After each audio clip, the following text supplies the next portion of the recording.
반갑습니다. 셋단자 제344강입니다. 흙먼지를 날리며 힘차게 달리는 말들의 경주가 펼쳐집니다. 살아있음을 확실하게 보여주는 생동감의 표본이라 할 것입니다. 오늘은 이런 살달한 의미를 가지고 있는 5개의 한자들을 모아봤습니다. 셋단자 들어갑니다. 살달한 말은 생명을 지니고 있는 상태입니다. 이런 살달한 의미를 가진 5개의 한자를 모아 셋단자로 해석해보려고 합니다. 날생자입니다. 날생자는 살달한 의미가 있고 태어나다는 의미도 있고 나타라는 그런 의미도 있지요. 날생자는 삐친 별자와 한일자와 흑소자로 구성되었습니다. 이를 이미지로 표현해보면 삐친 별자의 등교는 화살표의 이미지가 있습니다. 그리고 한일자의 등교는 하늘의 이미지가 있죠. 이번에도 한일자가 상부에 위치하고 있기 때문에 하늘을 의미하고 있습니다. 그리고 흑소자에 해당되는 허간무더기가 있죠.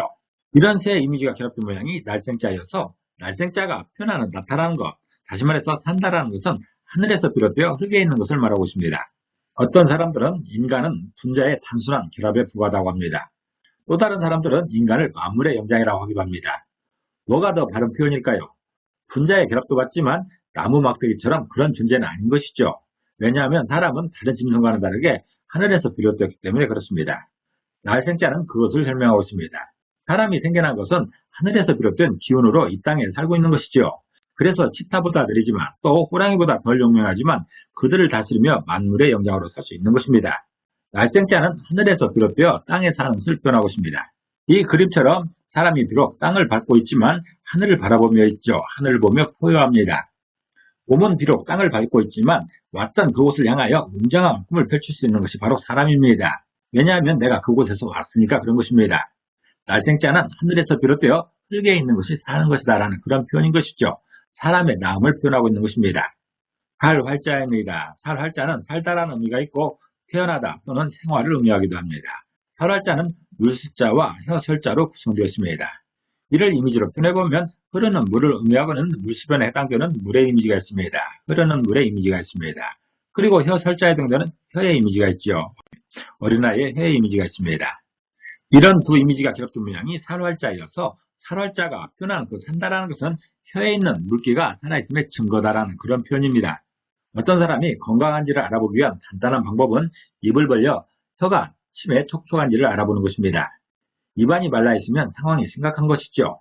그리고 침으로 촉촉한 것하고 물을 마셔서 수분을 공급하는 것하고는 차원이 다릅니다. 물을 마시는 것은 일시적인 방편인 것이고 적당량의 침이 분비되어 지속적으로 촉촉한 상태를 유지해야 건강한 것입니다. 살활자는 건강한 삶을 증명하는 방편을 표현하고 있습니다. 살활자는 혀에 있는 물기가 사는 것, 즉 건강한 삶이라고 표현하고 있습니다. 살아 움직이는 힘을 활력이라고 하지요. 이럴 때 살활자가 사용됩니다. 일정한 환경에서 활동하며 살아가는 것을 생활이라고 하죠. 이럴 때도 살활자가 사용되고 있습니다. 살활자는 이 혀의 물기가 촉촉함을 표현하고 있습니다. 볼시자입니다. 볼시자는 보다라는 의미가 있고 다스리다는 의미도 있습니다. 그리고 살다라는 그런 의미도 있는 것이죠. 볼시자는 보일시자와 볼견자로 구성되어 있습니다. 이를 이미지로 표현해보면 보일시자 등등은 재단과 재물의 이미지가 있습니다. 이런 재단의 이미지가 아래에 있는 부수인 것이고 위 한일자가 재물을 표현하고 있습니다. 그리고 볼견자에 해당되는 원곳을 응시하고 있는 소녀의 이미지가 있습니다. 이런 두 이미지가 결합된 모양이 볼시자여서 볼시자가 표현하는 보는 것은 신을 보는 방향이라고 표현하고 있습니다. 신을 보고 있는 방향이 시선이면서 그게 바로 볼시자의 표현인 것이지요. 보는 것은 그분과 교감하는 첫 번째 과정입니다. 원산을 바라보며 그리할 수는 없는 노릇입니다. 우선 아이 컨택이 필요합니다. 눈을 마주 보아야 제대로 된 교감을 나눌 수가 있는 것입니다. 볼시자는 내가 제사를 드리는 제단을 바라보는 그런 상황입니다. 그 제단이 바로 신이 계신 곳입니다. 예를 들어 교회에서 예배를 드리는 상황이라면 목사님이 설교하는 강대상이 제단이 됩니다. 저도 예배를 드리다 보면 예배 중에 강대상을 보지 않고 바닥을 보며 예배를 드리는 신도들이 있습니다. 이는 중대한 문제인 것인데 목사님을 보지 않는 차원이 아니라 하나님과 교감하려는 의지가 없는 것입니다. 예배의 목적에 반하는 행동인 것이죠. 자발적으로 예배에 참석해놓고 예배의 목적과 다른 행동을 하고 있는 것입니다. 제단을 바라보는 것은 신과 교감하는 것으로서 관계가 살아있기에 내 영혼이 살아있음을 확인하는 순간입니다. 볼시자는 신을 보는 것을 표현하면서 영혼이 살아있음을 표현하고 있습니다. 그렇기 때문에 이 볼시자는 본다라는 것도 있지만 살다라는 그런 의미가 있는 것이죠. 그림처럼 두 손을 들고 십자가를 바라보는 이런 이미지가 있습니다. 십자가를 바라보는 것이 하나님과 교감하는 것이고 관계 연결이면서 살아있음의 표현인 것이죠. 눈길을 모아 한 곳을 바라보는 것을 응시라고 하지요. 이럴 때 볼시자가 사용됩니다. 응시하는 것은 소통하고 교감하는 첫 번째 조건이 되는 것입니다. 제대로 바라보지 않는 것이 무시입니다. 사물의 존재 의의나 가치를 알아주지 않는 태도인 것이죠. 이럴 때 볼시자가 사용되고 있습니다. 숨쉴 식자입니다. 숨쉴 식자는 숨을 쉬다라는 그런 의미가 있고 살다라는 의미도 있습니다. 그리고 호흡을 의미하고 있는 것이죠. 숨쉴 식자는 스스로 자자와 마음 심자로 구성되었습니다. 이를 이미지로 표현해보면 스스로 자자에 등대는 스스로 떠다니는 구름의 이미지가 있습니다. 하늘의 구름처럼 스스로 움직인 것을 표현하는 그런 사물도 드문 것이죠. 또 마음 심자에 등대는 마음의 이미지가 있습니다. 이런 두 이미지가 결합된 모양이 숨쉴 식자여서 숨쉴 식자가 표현하는 숨쉬는 것은 스스로 마음에 왕래하는 모양이다라는 그런 뜻이죠. 호흡은 우리 의지와는 상관없이 스스로 작동합니다. 자나깨나 바쁠 때나 한가할 때나 한결같이 숨을 쉬지요. 숨을 쉰다는 것은 마음 안으로 공기가 들락거리는 왕래입니다. 더 정확히 표현하자면 마음으로 들락거리는 것이 아니라 폐로 들락거리는 것이죠. 그렇지만 한자에서는 몸 안의 깊은 곳을 대부분 마음으로 표현하고 있음을 이해할 필요가 있습니다.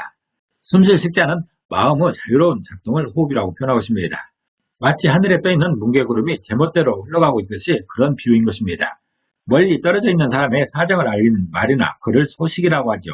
이럴 때 숨쉴 식자가 사용되고 있습니다.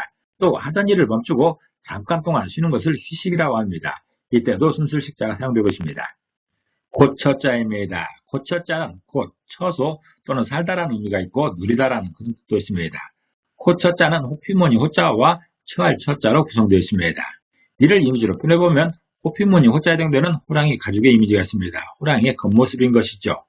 그리고 처할 처자에 해당되는 장소의 이미지가 있습니다. 과거도 아니고 현재도 아니고 지금 이 자리가 처소인 것입니다.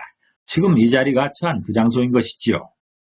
이런 이미지로 표현할 수 있는 것이 곧처자여서 곧처자가 표현하는 그 곳이라는 것은 시간이나 장소에 구애 없이 머무는 곳이라는 그런 표현입니다. 그곳이 바로 처소인 것이지요. 사람이 기거하거나 임시로 머무는 곳을 처소라고 하지요. 긴 인생의 여정에서 빗대어보면 오랫동안 살고 있는 집이나 임시로 머무는 여관이나 잠시 머무는 벤치도 잠깐 동안 머무는 처소인 것입니다. 사람이 활동하면서 계속해서 움직일 수는 없는 노릇이기 때문에 어떤 방식으로든 처소는 항시 필요합니다. 시간과 장소에 구애받지 않고 적당한 처소가 반드시 필요한 것이죠. 곧처자는 호랑이의 겉모습을 표현하면서 없다라는 의미로 사용되고 있는 호피무늬 호자와 장소나 때를 의미하는 부수로 사용되는 처할 처자가 결합해서 장소나 때에 상관없이 머무는 곳이 처소라고 표현하고 있습니다. 우리들이 살면서 공간이 필요하다는 그런 표현인 것입니다. 어떤 일에서든지 우리가 머물 수 있는 공간이 필요한 것입니다. 처소라는 말은 사람이 머무는 장소인 것이고 처녀라는 말도 있죠. 처녀라는 말은 아직 결혼하지 아니한 성년 여자를 말합니다. 또는 일이나 행동을 처음으로 하는 것도 처녀라고 합니다. 그래서 어떤 대회에 처음 출전한 사람이 있다 하면 그 사람을 처녀 출전했다고 그렇게 표현할 때가 있는 것이죠. 이 곧처자는 시간이나 장소에 구애 없이 머무는 장소를 표현하고 있습니다. 이 호피무늬 호자가 왜 보이지 않는다 또는 없다라고 사용되는지를 정확히 알고 싶다면 세트 한자 187강을 참고하시면 좋겠습니다. 지금까지 살다라는 의미의 세트 한자를 살펴봤습니다. 이를 정리해보면 날생자가 있습니다. 날생자는 하늘에서 비롯되어 흙에 있는 것이 사는 것이다라는 그런 뜻입니다. 다시 말해서 하늘에서와 땅에 사는 사람의 존재 근거를 말하고 있습니다. 사람은 하늘에서 와서 땅에 살고 있다라는 그런 표현인 것이죠. 또 살활자가 있습니다. 살활자는 혀에 있는 물기가 살아있음의 증거라는 그런 표현입니다. 다시 말해서 혀의 물기가 촉촉한 것이 건강한 삶의 증거라는 것이죠. 또 볼시자도 있습니다. 볼시자도 살다라는 그런 의미가 있는 것인데 신을 보는 방향을 표현하고 있습니다. 그 시선이 바로 살아있음의 증거인 것이죠. 다시 말해서 신과 교감하는 진실한 태도를 표현하고 있습니다. 또 숨쉴 식자가 있습니다. 이 숨쉴 식자는 스스로 마음에 얽매하는 호흡을 표현하고 있습니다. 다시 말해서 자연스레 숨쉬는 호흡이 삶을 결정한다는 그런 뜻입니다. 또 곧처자가 있습니다. 곧처자는 시간이나 장소 구애 없이 머무는 장소가 처소다라는 그런 표현이죠. 다시 말해서 언제 어디서든 머무는 곳이 삶의 현장이라는 그런 뜻입니다. 이 또한 살아있음의 한 증거가 되는 것이지요. 오늘은 살다라는 의미를 가진 5개의 한자를 세트 한자로 해석해봤습니다. 이 중에서 날생자는 삶의 시작을 표현하고 있습니다. 이 사람이 어디서 시작되었는가? 하늘에서 비롯되어 땅에 살고 있다는 그런 뜻이죠. 또 살활자는 건강한 삶을 표현하고 있습니다. 그 사람의 혀가 물기로 촉촉하면 건강한 삶이라는 그런 뜻이죠. 또 볼시자도 있었습니다. 볼시자는 삶의 태도를 말하고 있습니다. 신과 교감하는 그 사람이야말로 삶을 진실하게 살고 있다는 삶의 태도를 표현하고 있습니다. 또 숨쉴 식자도 있죠. 숨쉴 식자는 숨쉬는 것이 삶의 일조건이다라는 그런 뜻이죠. 호흡이 멈추면 삶도 끝이 나는 것입니다.